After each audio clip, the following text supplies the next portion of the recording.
Hi, my name is Carl from West Riding Hyundai, and today I'll be showing you how to use launch control in the new i30N. This i30N is the manual, and there is another video on the DCT models. So let's get straight into it.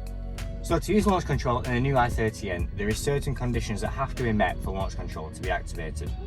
So for example, your seatbelt must be on, your steering wheel must be straight. Most importantly, your car needs to be warm as indicated by the gauge there, just under 90 degrees where the car sits when it's warm. So to get into launch control, we need to go into N mode, performance options, and then activate launch control. This will activate launch control for 5 minutes. So from then on, you need to go into N mode by pressing the N mode badge, which is represented by a flag. And then we need to put our clutch in, our car into first, and depress the accelerator in a short amount of time. So for example, clutch first, and then launch control is ready to use. Launch control will only activate for 8 seconds when in the launch control menu.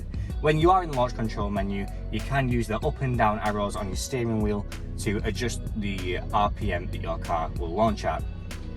Your car also has to be completely stationary when using launch control. Launch control shouldn't be used on public roads and should be saved for the track. Thank you for watching.